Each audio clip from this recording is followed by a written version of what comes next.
Kia ora. Welcome to another video. This video I'm just going to be reading out the findings from my project Pāhekoheko study that I've been doing as of January 2026, so it's the 2025 findings.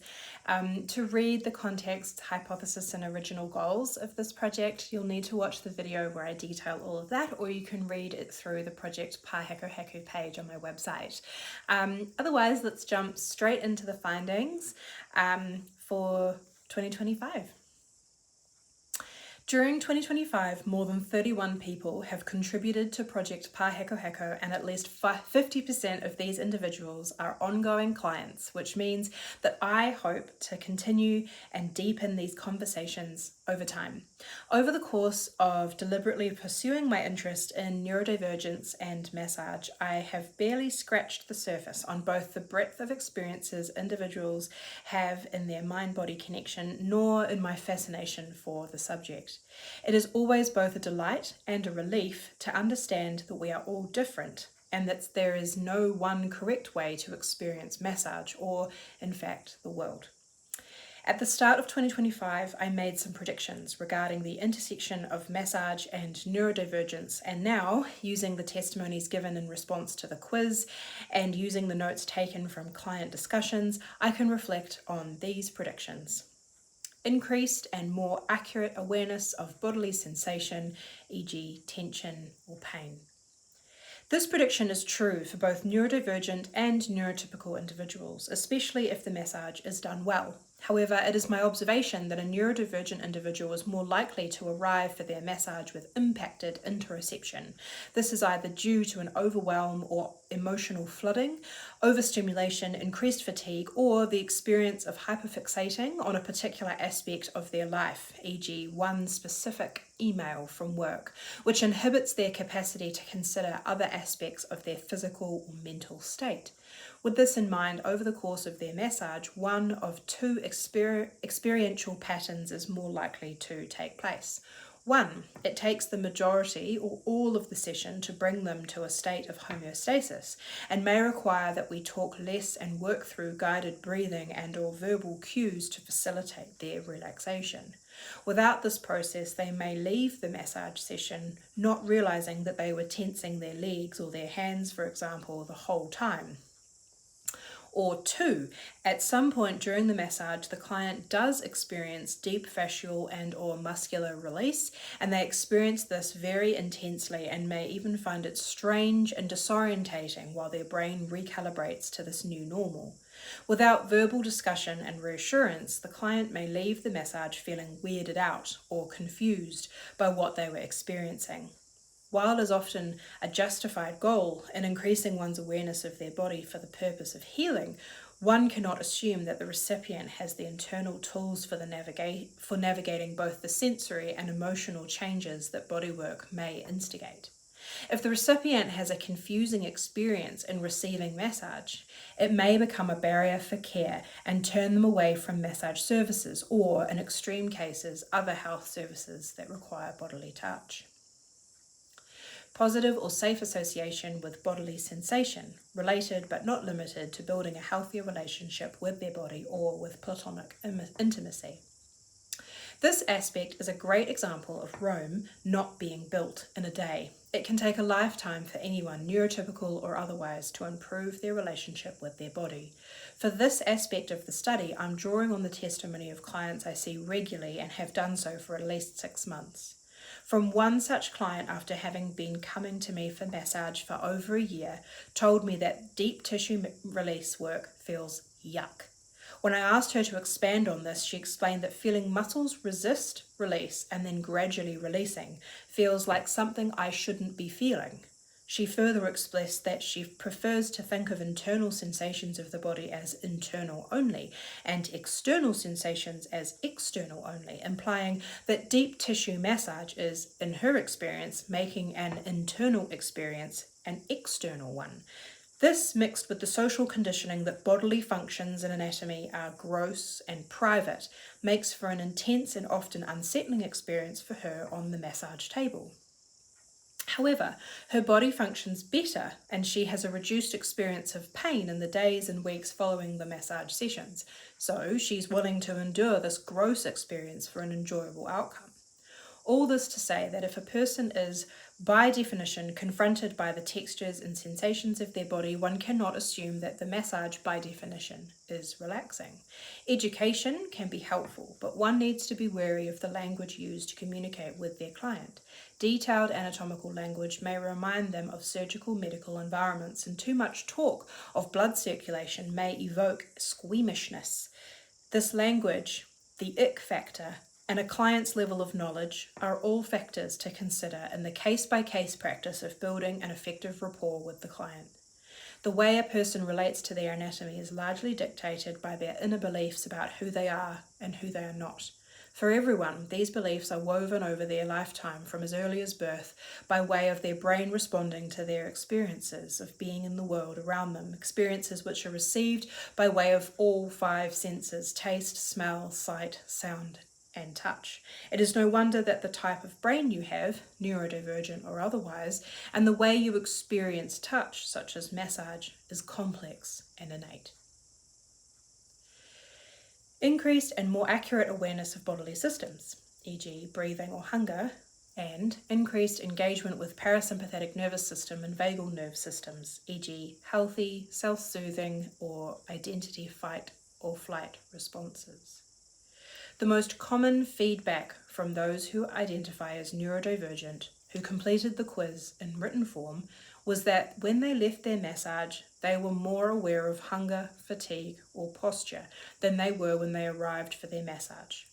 For some, this wasn't a significant observation, but for those who have struggled with disordered eating patterns due to a neurodivergent lack of hunger or thirst awareness, part of interoception, this was a profound discovery. The idea that they could both actively bring on a sense of calm or a window of accurate hunger perception by going to have a massage was both inspiring and wonderful. One neurodivergent client spent her entire hour-long massage with me trying to find the words to describe the feeling in her body. At the end of the session, I was able to tell her, "What you are describing is calm. This is what calm feels like." This session was as insightful for me as it was for her, who, upon learning that when she feels calm she becomes hungry, now orders food to be delivered to her home so that after her massage she can eat right away. It seems that after her massage, her system has a brief window of being out of the fight or flight state, a state during which hunger signals are blocked in favour of getting away from danger. Only, for many neurodivergent individuals living in a modern world, something as simple as a tag on their clothing can be so overstimulating that it puts them in the hunger-squashing fight or flight state. The more that I learn about the vagal nerve theory, the more I am interested in continuing with this learning in future. Increased capacity to accurately understand and process one's own emotions and trauma. To say that I have barely lifted the lid on understanding the intersection between neurodivergence and trauma is an understatement. In terms of my massage work, I may not have even confirmed the boundaries of the lid itself. So complex, so person-specific, and so innately unpredictable is trauma work. This said, a pattern has emerged with my autism spectrum and ADHD clients, which is that massage provides a unique opportunity to better understand cause and effect patterns with their mind-body systems. For many neurodivergent individuals, the desire for routine and precise or binary outcomes can make complex or ambiguous realities challenging to accept or understand. The body has many contradictions and vaguenesses that make bodily experiences seem overwhelming or simply confusing to those who think in a binary all-or-nothing way. One of my regular long-term clients has been rehabilitating a leg injury that to her frustration has been interrupting many of her preferred daily routines. Some days she would come to a massage session with a high level of pain, but speak very calmly and matter-of-factly about her pain. She would accept the subsequent changes to her rigorous routine easily.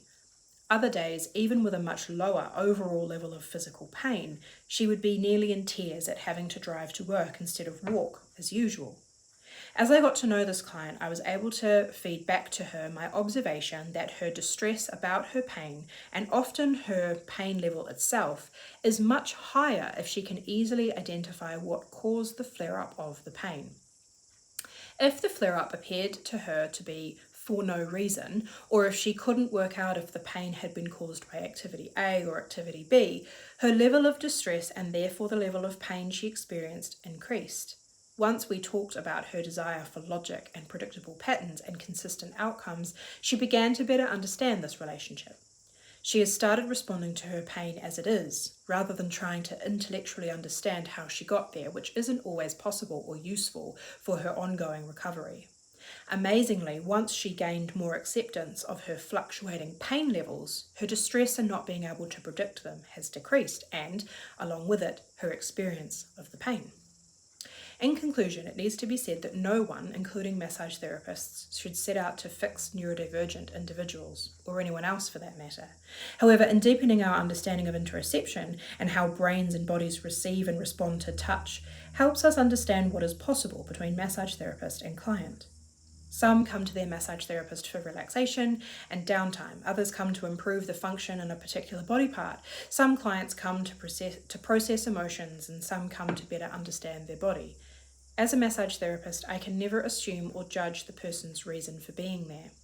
Nor is it my place or a useful stance to judge what a person does or doesn't know or sense about their own body. Now, for every new client or client who's changed their own reason for seeking massage services, I will often discuss if they have a visual mind's eye or not. If they don't have a visual mind's eye, I won't do any guided visualization work, as it will not be effective. Further, I will make a point of getting to understand how this person understands their body, especially if we're working on rehabilitation, e.g., how squeamish are they? Do they notice when they're hungry or cold? Are they very sensitive to textures and or have an unexpectedly high pain threshold?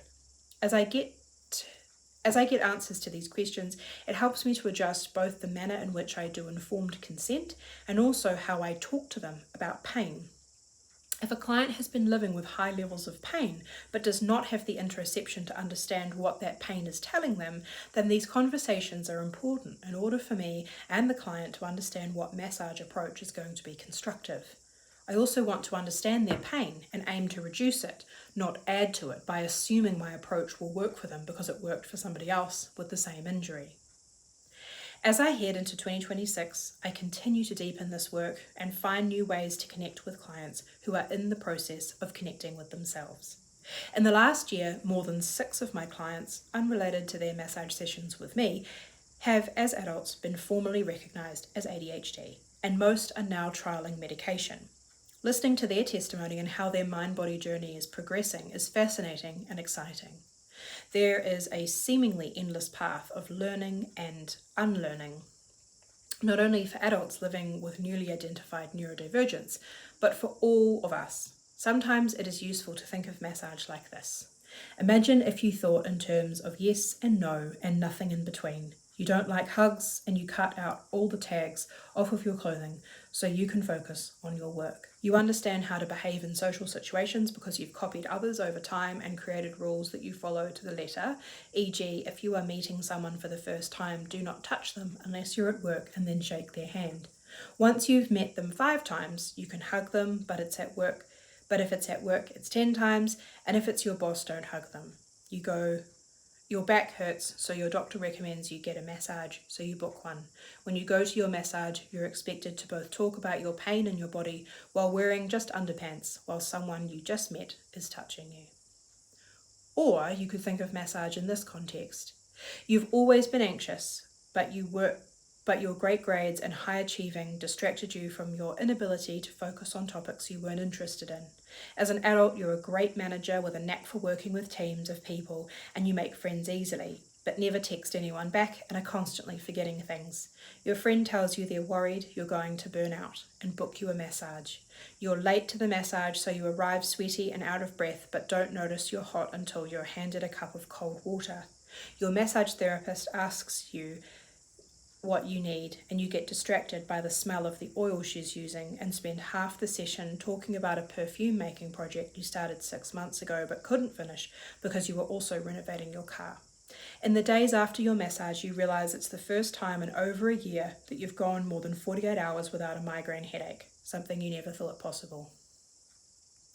Massage is different for everyone, and I'm beginning to understand that one's internal experience is what makes the massage and not just what techniques are offered. So there we have it. Those are my 2025 Project Pāhekoheko findings. Thanks for bearing with my reading mishaps there. I thought best just to keep reading to keep the flow of it. I will be continuing this work, as I said, and I look forward to writing some findings for 2026 in January next year. But until then, ka kite anō, and I look forward to seeing you in massage or reaching out to me through social media. Bye.